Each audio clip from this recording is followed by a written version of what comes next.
Well, guys, it looks like Nintendo has pretty much won this generation by default. Because right now, Nintendo, whether you're talking about the Nintendo Switch or the Nintendo Switch 2, they are still within arm's reach from the average consumer. So many people, if they want a video game console, the cheapest option is to go with Nintendo, whether it be the Switch 2 or the Switch.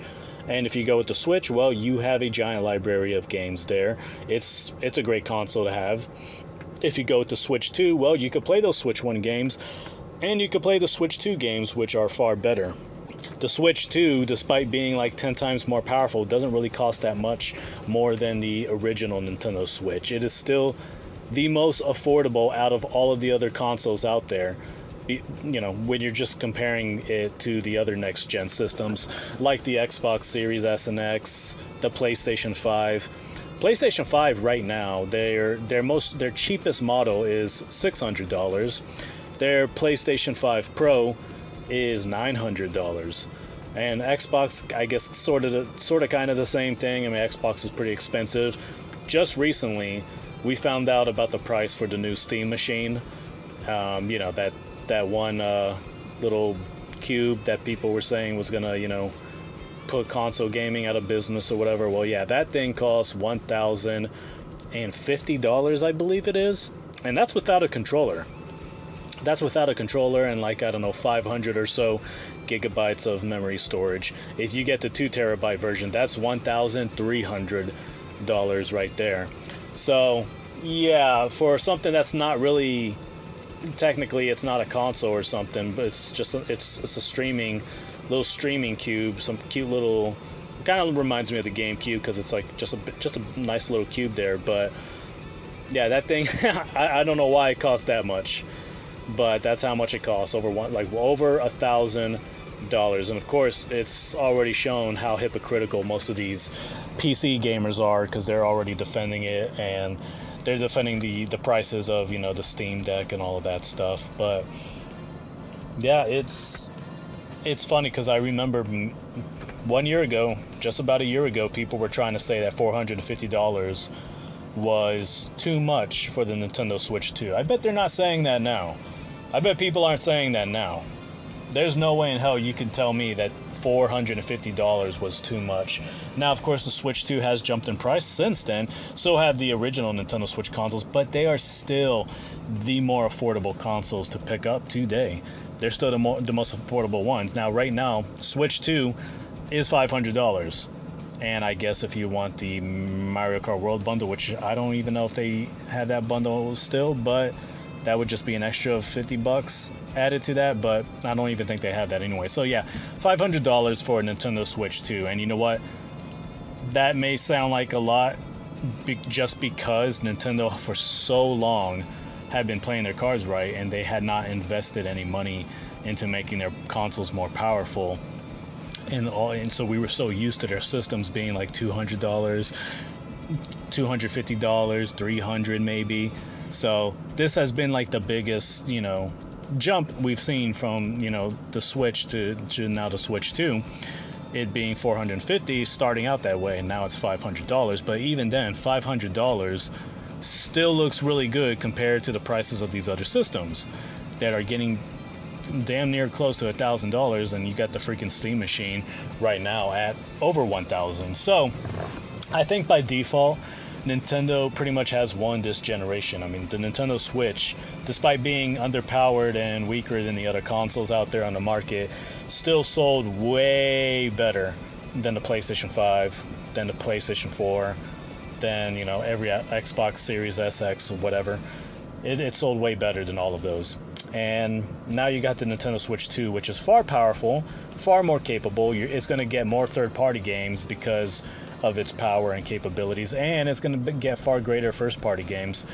Now you have this system that's far more powerful, far more capable, and it's still at a pretty damn good, price. You might disagree with that, but I would say you're stupid, because you can't expect a console that is very powerful to be less than $400. You really can't. And of course, with the price of RAM going up and everything, these prices unfortunately have been going up. It really sucks. But Nevertheless, Nintendo is the most affordable console right now, whether you're talking about the Switch or the Nintendo Switch 2. And for that reason, I think anybody with a brain in their head is by default is just going to purchase that. Why wouldn't you when it's literally a hybrid system? Why wouldn't you want a hybrid system? Why would you want just a lame home console? You can't take it with you everywhere if you want to play your games on there like the PlayStation 5 or Xbox, and it's going to cost more. And guess what? The games don't really look that much better on those other systems. As a matter of fact, I saw recently from Spawnwave, John was talking about how the new Devil May Cry game somehow looks better on the Nintendo Switch 2 than on the PlayStation 5. And on top of that, it's even kind of running better as well. And I thought that was actually pretty funny, because it's like, who's going to want to pay more money for a system when there's certain games that run better on the quote-unquote less powerful console in the Nintendo Switch 2. I'm telling you, that NVIDIA's DLSS on the Switch 2 is really doing some wonders, you know? That is truly a game changer. So the Nintendo Switch 2, despite, you know, not having the most powerful specs on the market inside of it, the games still look just as good, if not better. And people need to understand that. So why would anybody, you know, give a shit about what's inside, what the specs are inside of the Xbox, PlayStation, or Nintendo? All they have to do is just look at the footage of the game running, and they could be like, oh wow, that looks really good. Wow, that's on a Switch 2? Wow, that's really good. And the Switch 2 is a cheaper option, and I could take it with me wherever I want to go. So why would I even bother with the PlayStation 5, PlayStation 6, or whatever, the Xbox, the Steam machine, and all these other consoles and systems out here that costing way too much? Because, you know, they didn't master the art of optimizing outdated specs the way Nintendo has. That's what Nintendo has done. They've optimized, you know, they take outdated specs, but they optimize it. You know, they fully optimize it so it could be as good as it possibly can be. And that's what they've done with the Switch 2. And because of that, they're able to charge it, you know, at a price that is very good and very reasonable. So right now, I think it's safe to say that Nintendo has won this generation. More people are going to buy Nintendo Switch 2 than they will PlayStation 5, Xbox, whatever. And if a PlayStation 6 ever comes out, I think they just confirmed recently that they're pushing back on the Switch, on the PS6 coming out, because, you know, they just don't have faith it's going to do well because of the high costs and everything like that, and because there's a lot of people who are just disgruntled with the PS5. Even if they do come out with that eventually, I don't think it's really going to sell that well. And I think people are just going to go with the Nintendo Switch 2 instead, because it just doesn't really make any financial sense to go with anything else. So I'd like to hear from you guys about this. And of course, this video was inspired by a YouTube short that I saw of some other guy basically talking about this, and it makes sense. It's like, yeah, they are still within arm's reach of the average consumer. Most average gamers out there, average consumer, you know, by default would probably pick up the Nintendo Switch 2. Hardcore gamers, I think, would be stupid not to. You know, if you're a hardcore gamer, why wouldn't you choose a Switch 2 over the other ones? Unless you plan on buying multiple systems or whatever down the road. I feel like, you know, the Switch 2 has much more to offer. So you guys let me know what you think about this in the comments below. Do you think there's going to be another price hike for Nintendo? And if so, when? Do you think that $500 is perfectly reasonable? What do you think about the price of the Steam machine being like over $1,000? That is insane. Anyways, I will catch you guys later. You all have a good one. Is it possible that you could declare Nintendo the winners of this console generation by default? Here's where I'm going with this. Both PlayStation and Xbox have vastly superior hardware, and in a lot of ways, most ways, the games look better on either Xbox or the PlayStation 5. The problem with both of those systems is while all video game hardware has gotten more expensive the last few years due to inflation, Nintendo has managed to keep their consoles within reach of the average consumer. See, looking at the next generation of Xbox and the PlayStation 6, for example, Rumors are they may exceed $1,000 for these systems.